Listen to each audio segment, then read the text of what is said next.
जय जगन्नाथ। नमस्कार दर्शक बंधु, मु आपणकर प्रिय ज्योतिर्विद वास्तुशास्त्रविद विनय कुमार नायक सर्वप्रथम मो चैनल आस्ट्रोंकार को आपण को अनेक अनेक शुभेच्छा सह अभिनंदन जनाऊँगी। प्रिय दर्शक बंधु, वीडियो माध्यम रे बहु दर्शक अनुरोध करिसेंती जे पश्चिम दिगरे द्वार कले कि समस्या होता है। वास्तव में पश्चिममुखी घर जे करिथाए बा पश्चिममुखी द्वार जहाँ थाए, जदि से द्वार दोषयुक्त होता है बा समस्या भितर विजड़ित हो रही थाए, ताहले निश्चित पश्चिम द्वार आपन को कुफल प्रदान करिथाए। यथा पूर्व दिग अपेक्षा पश्चिम दिग जदि नीच होता है ताहले आपन को बहुत कुप्रभाव देता है। पश्चिम दिग खोला स्थान जदि आवर्जनापूर्ण होता है तेबे आपन को दुख कष्ट देता है। किंबा पश्चिम दिगर द्वार जदि नैऋत्य कोण को ढली कर रही थाए तेबे रोग, आर्थिक अनाटन एवं अस्थिरता भितर जीवन गति करिथाए।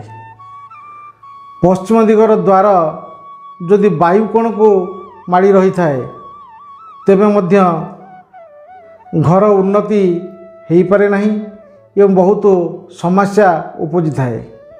तेबे द्वार निर्वाचन कला समय रे उपयुक्त स्थान रे द्वारटीए करवा उचित। आउ गोटे बड़ कथा है, गृहर पानी जदि पश्चिम दिग को आसुथाए बा ड्रेनेज सिस्टमटा पश्चिम दिग को थाए तेबे से घर बा से द्वार से घर पर उपयुक्त नुह एवं से घरे बसवास करथिबा प्राणी मानक पई बहु समस्यार सम्मुखीन होबाक पड़ता है।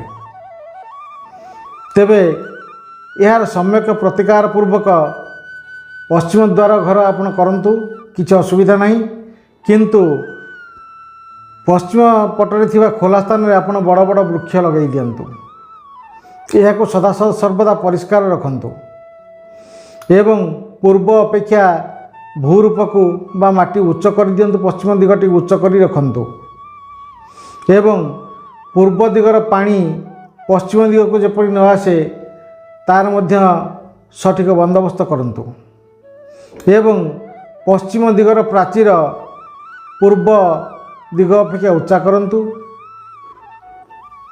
एवं घर आगरे आपण पंचमुखी हनुमानटी स्थापन करंतु। देखिए ए पश्चिम दिगर कौन सी समस्या हेब नहीं, आपण सुचारू रूपे से घर बसवास करें। प्रिय दर्शक बंधु, द्वार भेद उपरे अनेक तथ्य रही, अनेक कथा रही, पर्यायक्रमे यह आम आलोचना करवा।